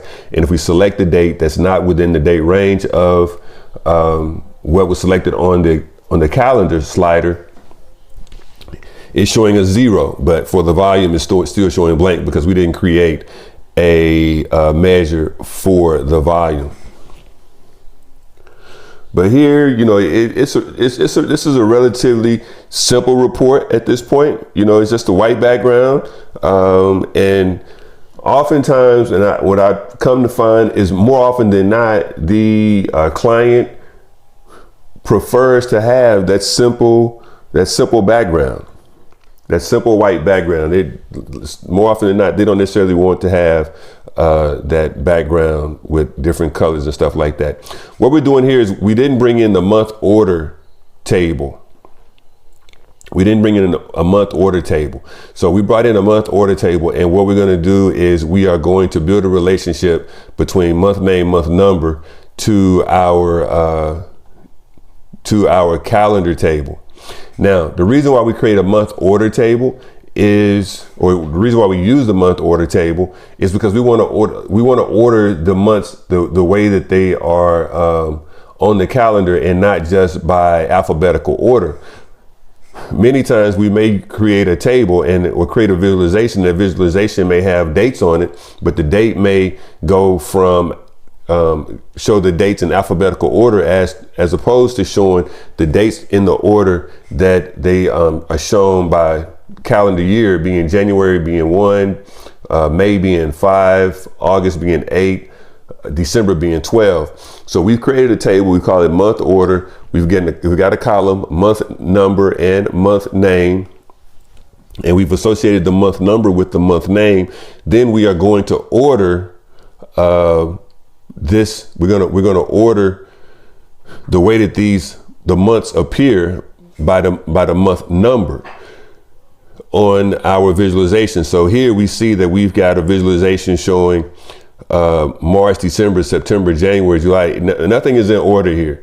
So rather than using the table, rather than using the dates from the table, what we're going, the dates from the table that's showing this order, we are going to use the new table showing the months to where it is showing the order of the month as it is supposed to by, as we see here, January, February, March, April, May, October being 10, December being 12. We're sorting by month number. We're going to sort by month number: January, February, March, April, May, June, July, August, September, October, November, December. So now we see that this table is in order by month. Now we are going to select the year to test it out. 2022, there was no data. 2023, there was no data. 2024, we do have data. 2025, we have data. 2026, there's no data. 2027, there's no data because we are simply in 2025 as of today. But if we add additional dates for if we add additional dates for the delay table, we will have we will be able to see those dates as well. Now, again, looking here, we've got the volume, and the volume is showing us a blank. So we're going to use the same measure that we used before for open, low, high, and close, but use it for volume. Take out this original volume measure and add the new volume measure, because we want the volume to have the same result as our open, low, high, and close prices, to where if we're asking for a date that's not relevant or available, we want it to show 0 as opposed to showing blank. Now we're just going to add a little bit more width to the volume, because volume is a little different, and the number of characters needed for volume is slightly more than the number of characters needed for open, low, high, and close. So we're not going to change the width of each one of those. We're just going to change the width of the volume. So now as we select different years, 22, 23, there was no value, it was 0. 26, 27, there was no value, so it's going to be 0. So that came back great. And now we know that data is accurate, and we know that the calendar is interacting with the all of the cards on the table as well. So now what we're doing is we're coming in and we are taking out the years that are not, we're filtering out the years that we don't want to see on this report. So we want to see 22, 23, 24, and 25. If it was 21, 26, and 27, we took that information out using the filters.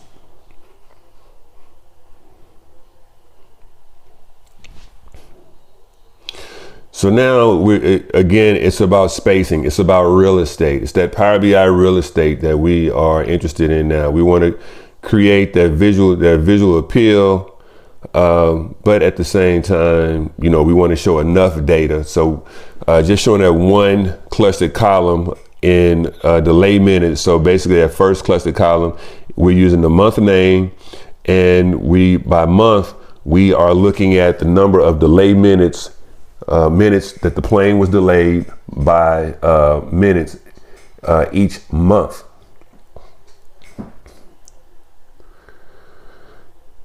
So here we are going to be looking at a clustered column chart, and I know that there's something going on that's wrong here, because we're looking at ticket count by ID by month, and ticket count ID, count the tickets by month.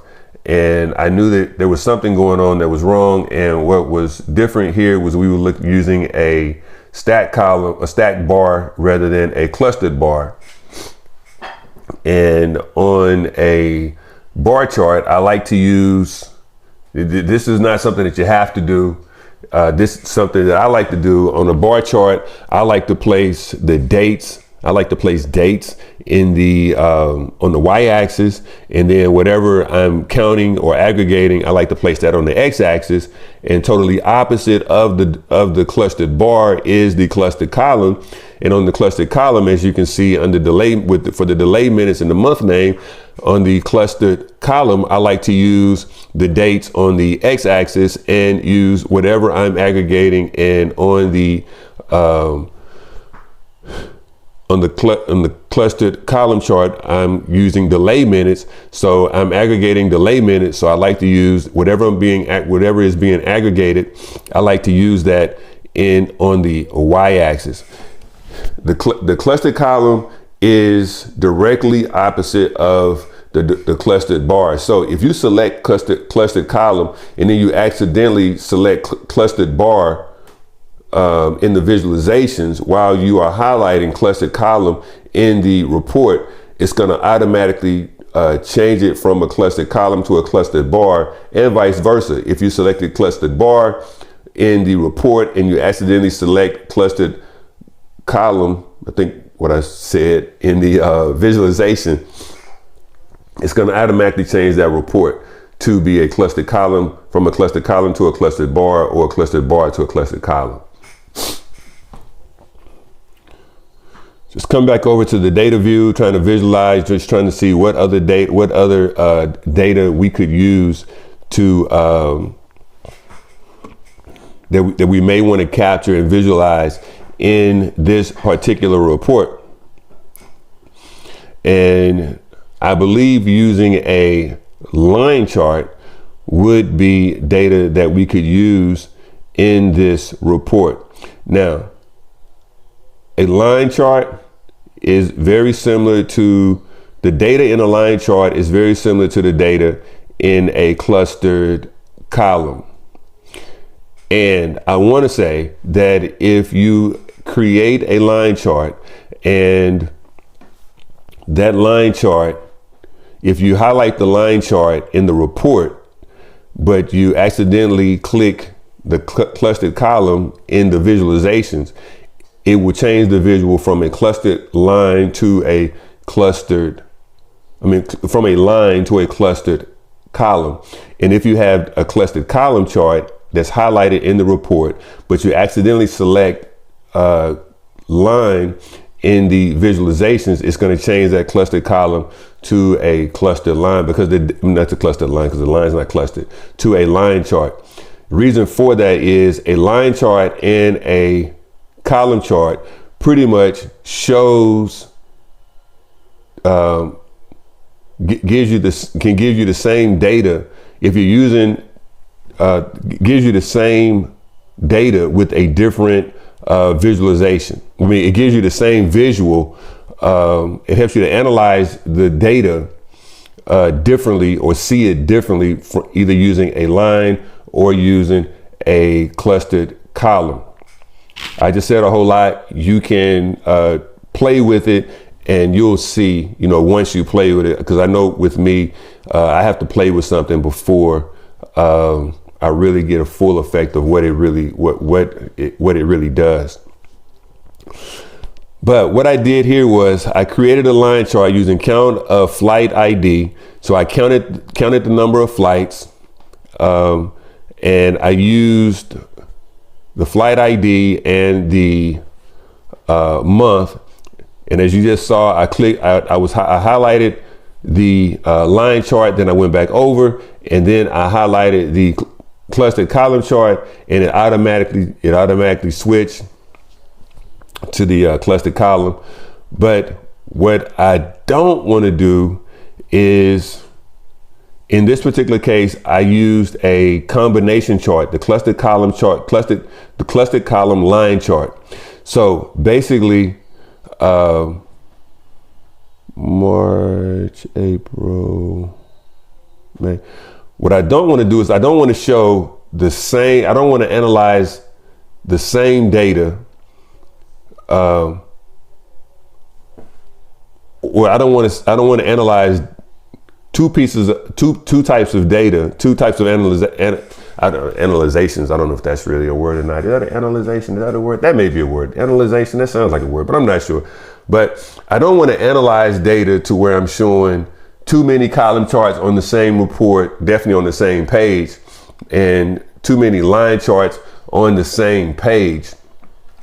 So what I am attempting to do here is use a visual that's going to show me the line chart. So now I am using a line chart and I've got a column chart. So I'm using sum of delay minutes, which I use count of delay minutes in the initial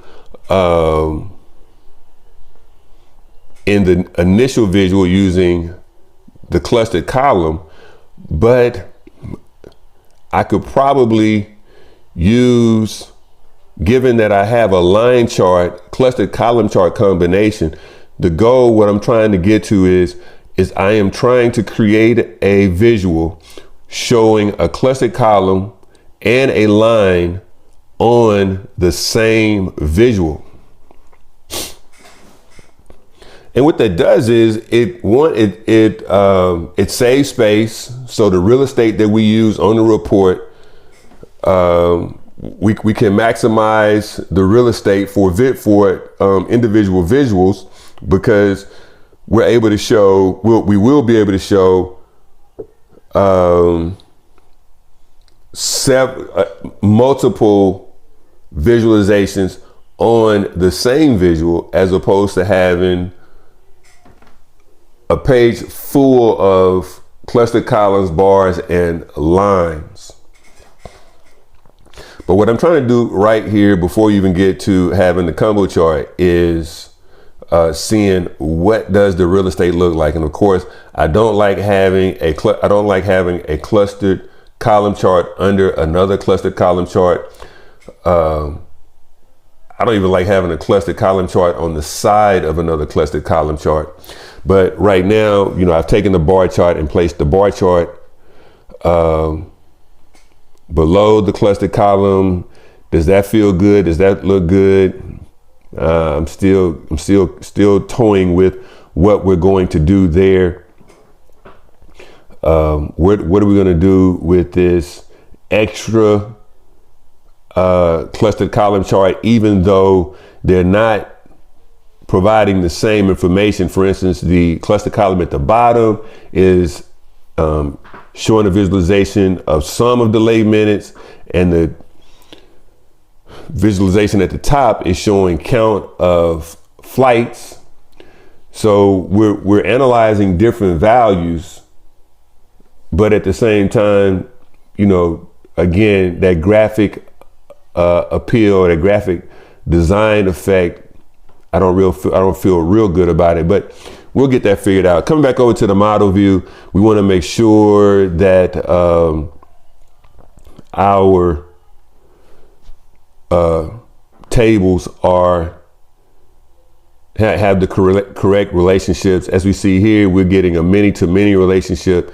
So we don't want to have a many-to-many. Typically in relationships, we want to have either a many-to-one relationship or a one-to-many relationship. That's a conversation for a different day if you're not totally sure about one-to-many, many-to-many, and many-to-one.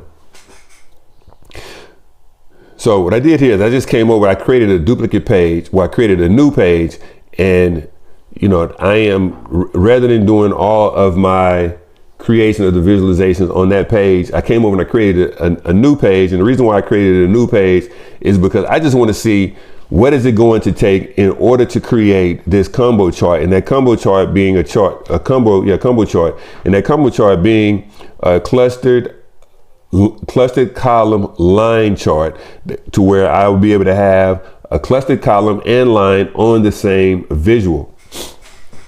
And sometimes you just need a clean piece of paper, and basically that's all we did, using creating a duplicate page. We just said, hey, we want to create a new report or a new page, just so that we can get an idea. So now you can see here, I've got a clustered column and a line, and it really does not say a whole lot for what we are trying to visualize, we're saying counter flight ID and some delay minutes, and we got a column and a line, and I'm like, yeah, that's not exactly what we're trying to do. So, okay, we're getting closer by saying what we want to see on the x-axis and the y-axis and the line. So basically we have three values that we are inputting. We're inputting a value for the x-axis, and we're inputting an aggregated value for the y-axis, and an aggregated value and that's going to show us a column, and then we're showing an aggregated value for the y-axis, which is going to be a line. So now we see that we have delay minutes as a line chart, and we have flight ID, or the count of flights, on as a column, and the months is on the x-axis. So this is kind of where we want to be. So we're going to copy this table, and we're going to come back over. We're going to copy going to copy that chart and come back over to our original page. We're going to delete the cluster column and the line that we have in the original page, and we're just going to paste in the clustered column line chart combination.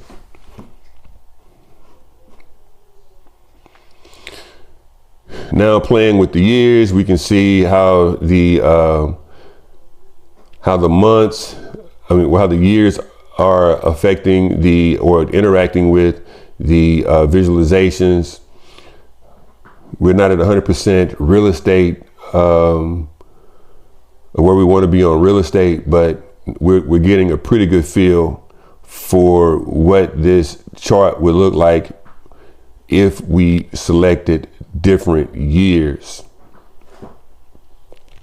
And on this column line chart combination, what we're counting, or what we're aggregating on the y-axis, is counting the flights, and we're summing delay minutes by month.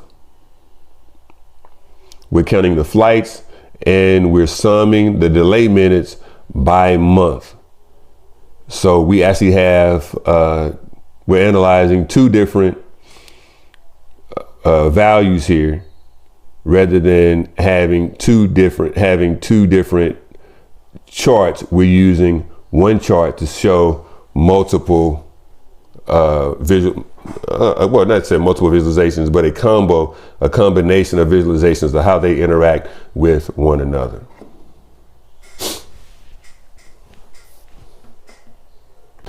So what we have here is the final report, the report in its final form, and I've already formatted the visualizations.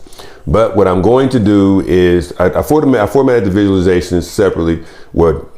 I've already formatted the visualizations, but I'm going to go through each visual so that you can see what I did in order to format these visualizations. The reason why I did this was, one, to save us some time, because I know we're getting really off into how much time we've been here, and I really appreciate you for being here for this amount of time. But I'm just gonna go through the visuals so I can show you how I formatted the visuals. And primarily the reason why I chose the different colors that I chose, I really only chose two particular colors, and those colors being this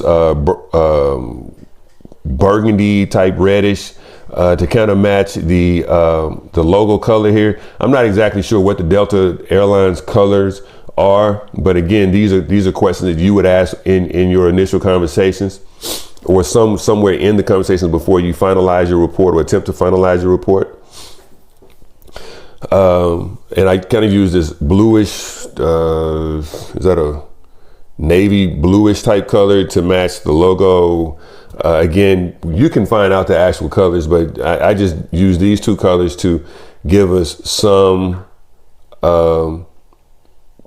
consistency in color. That's why I chose these two colors, right? And I'll show you what the colors are that I chose. Again, they won't exactly match what the Delta colors are, because again,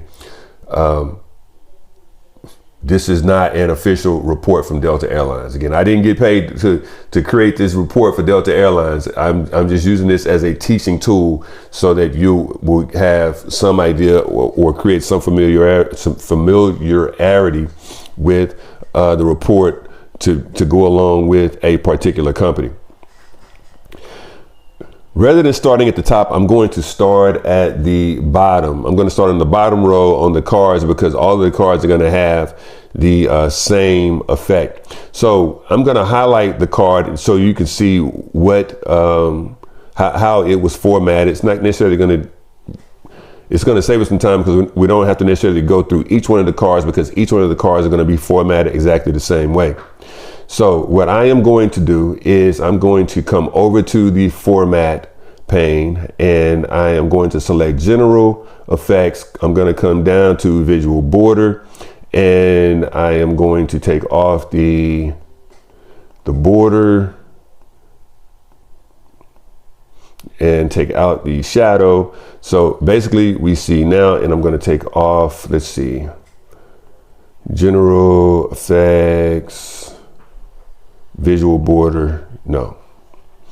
So this is the actual, this open visual, which was a card visual. This is how this is what the visual actually looked like before we did the formatting, which if we unhighlight it, it just blends right into the page. So what I wanted to do was I wanted to give it this effect. I wanted to have an outline. I wanted to have the colors to be the values to be what they are, and a title as opposed to having it at the bottom. At the bottom, if you see the title at the bottom, it's really not a title at the bottom. It's called I think it's the setting header and maybe even the setting title, but the title that we really wanted to have would be at the top of the card. So what I did was I went over, let's take out the title, let's go over to visual, and let's go to category label. So the category label, what we saw initially was this open price, right? So rather than seeing this open price, what I wanted to do is I wanted to have open at the top of this card visual. So in order to do that, what I had to do was highlight the visual, which is the card, come over to format, take out the category label, come over to general, add a title, and then in title I put open. So now the title shows up, and then the text color of the title was here. Initially that text color was black. It was not bolded, and it was there. So I just clicked bold. I selected text color, and I don't remember what that text color was. So this is a good time now for me to show you how to, what colors I use. So the text color I used was this particular color here. So I'm going to copy this hex color, and I'm going to come over to the title, and I'm going to select it. And now it's that color. The value itself was not this color blue. It was actually black. I don't remember exactly what this blue color was. So I'm going to select this card, and I'm going to come over, and I'm going to see what is that color blue. I'm going to select it. I can go to more colors. I can copy that hex color. But given that given that it's the last color I selected, I'm probably not going to have to place the hex color in. I can just go into color and select it, and boom, it changes to that color. Now, the next thing that I did was I said, hey, I wanted this to have an outline. So I selected the card visual, came over to format, went to general, went to effects. I went down to visual border because the visual border is this black outline here. I went down to visual border, and in the visual border, I selected visual border, and I want to see the border. So I said, I want rounded corners. The width of the border is going to be 1. I want rounded corners, and this visual, the rounded corner I typically use is 10. So now I've got a rounded corner. And then I want this to show a shadow effect such as we're seeing here. and I come down to go back over to format. I go to general, I go to effects, I go to shadow, and I say, hey, I want to see a shadow. One thing that I do see that I didn't change in the formatting is this border is actually black. And my question is, do I want a black border or do I want this border to match this bluish color? So this is something that I didn't change initially. I'm just gonna come here and play with it now. And I'm gonna come back over to effects and I'm gonna go to visual border, and I wanna change the color of that border and see if I like that color better. And as a matter of fact, I do. So what I am going to do is I'm everywhere where I have a visual, where I have a shadow and a shadow and a visual border, I'm going to change my visual borders to be the same colors as blue. I think that's a better effect than just having a black border. That's something that I didn't catch initially. So I'm going to come over to each one of my visuals. On the bottom row, I'm going to select general, effects, visual border, and I'm going to change those border colors. Given that this is the last color I selected, it's going to already be here. And given that this is these card visuals are all the same visuals, being card visuals, I don't have to select general and format and go in. It's automatically taking me to the location. So I am just changing these border colors. And for the cluster column line chart, I am going to have to, that visual border, again, it's going to be in that location as well. So I can just come here and I can select the last color selected. And now I see that visual border, those colors are the same. I just like that better. You might like the black better, I don't know, but I just like that. I like to have that consistency in color is what I really like. Now,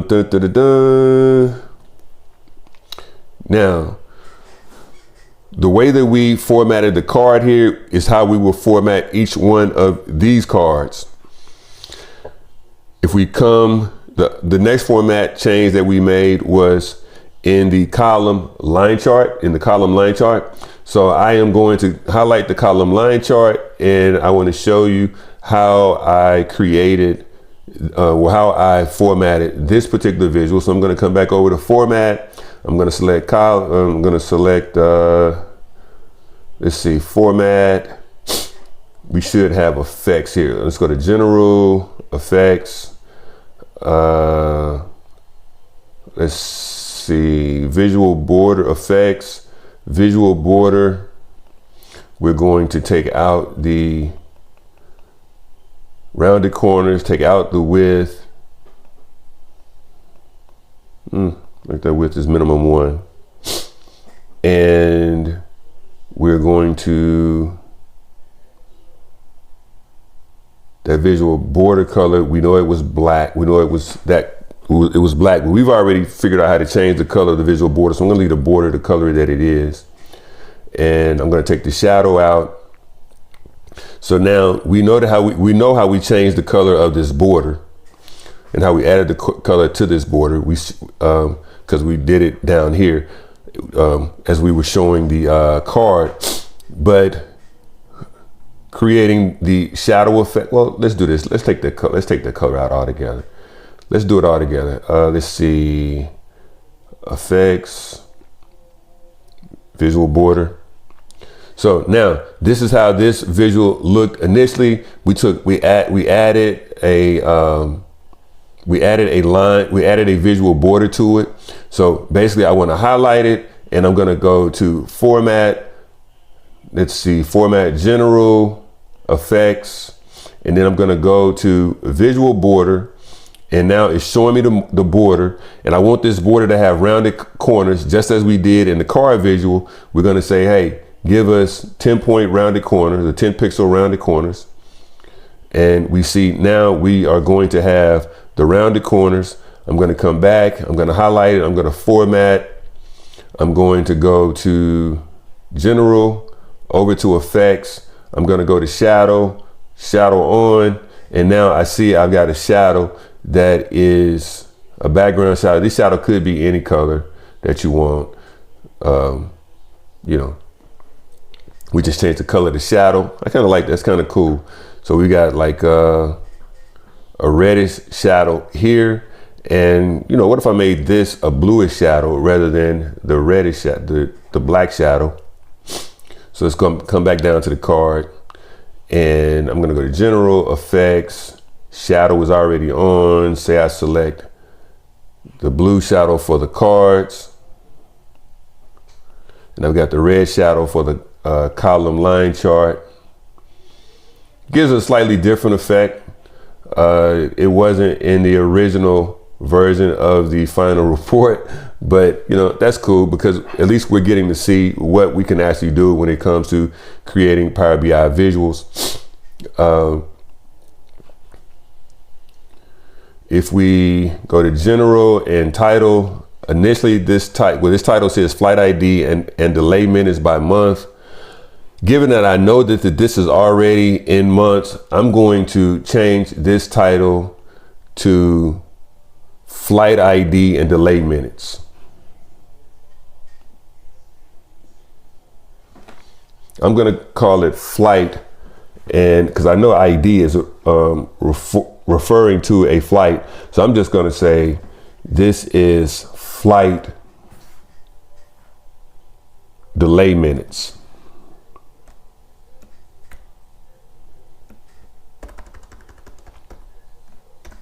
So I don't have to say flight ID and delay minutes by month because I know it's by month here, and I've got the title is flight delay minutes. So this, what I'm getting from this is that it's the total number of flight delay minutes by month, and of course it's going to be an aggregation of all of the flight IDs, or the count of all the flight IDs. So that's something that we just caught here. Now, the consistency in the shadow, this is kind of bothering me, this reddish background. So I'm going to change that back to blue, so it'll be the same as the card to keep it consistent. Let's see. Oh, that's title. Effects, shadow. I'm going to make it blue. Yeah, there we go. I feel a little better about that one. Now, we didn't make any, well, we did make changes to the slicers. The changes that we made to the slicers, one, we had 2 flight IDs. Now we have 1 flight ID and 1 flight number. So we are able to select the flight ID and we can select the flight number. One thing I see here is we have a blank column here. So what I'm going to do is I'm going to select flight number, and I want to take that blank out. I'm going to come over to filter. I'm going to select all and then take out the blank. And now I see that I only have flight numbers and no blank column there. So that's one thing that I didn't take out originally, but it's taken out now. I can select the eraser, and it brings us back to our original data. But for all of the slicers, just like we did with the cards, I can show you how to format one card. We don't have to format each individual card, because each card is formatted the same way, same text, same bold, same value, same height, same everything. So in the slicers, for instance, the slicer for the year and the slicer for flight ID and flight number, the formatting is the same. So what we are going to do here is we're going to select the slicer. We're going to come over to format, and if we take out the header,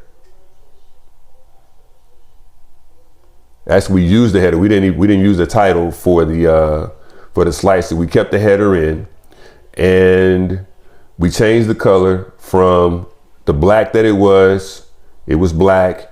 We just selected the blue color here. And then for the values, we went down to values and we said, hey, rather than using black, we want to use this particular red color. right? And we did that for each one of the slicers. And that pretty much is all that we did when we did the final formatting for the slicer and for the cards. For the clustered line chart and for the, let's see, I think we did the clustered line chart, but I don't think that we showed you the column and the lines and how that was formatted. So if we go to format and we come down to columns, we can see that the original column color was black, or it was maybe this color blue. We just changed it to this color blue here. And for our line, which is going to be right below it, we said that, let's see, y-axis, where's that line at? Column, lines, series. Now this is not oh, here we go. So the line we have is red. I think the line, let's just say for simplicity, I want to give it this pink color so we can see it change. All we did was we came down to color and we selected the color that we wanted to use for the line. Now, sometimes it's a little confusing as to find, how to find the values for the text values. And what I do, I just come over to these three ellipses, I select expand all categories, and now I'll be able to see everything that has this particular color, will have all the different colors. So I expanded all categories.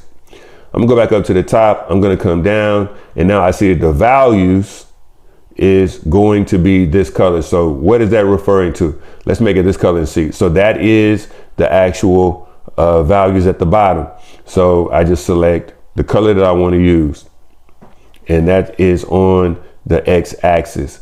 And then if I go to the y-axis, I've got color for the values, and let's just show you where those values are. They're there at 0 and at 500, but I want it to be this reddish color. Boom. Same thing for the clustered bar chart. The values, I select the clustered bar chart, and the values on the x-axis, the values on the x-axis we see are here, and these are the colors that I changed. So I'm going to change it back to this reddish color. And if I come up to the y-axis, the values here, which are the months, if I select this blue, now we can see what values are changing. And I'm going to change it back to this reddish color. So that pretty much is it as to creating and formatting the chart for Delta Airlines. This is it. So once again, if you made it all the way to the end, I want you to put in, I want you to go over to my Instagram, which is Power of the BI. Go to my Instagram, Power of the BI, and I want you to comment, made it. Just comment, made it. Go to my Instagram and comment, made it. So I'll know that you stuck with us all the way to the end of this lesson here in creating a Power BI report. So once again, thank you for joining in, and I look forward to seeing you again in the next video.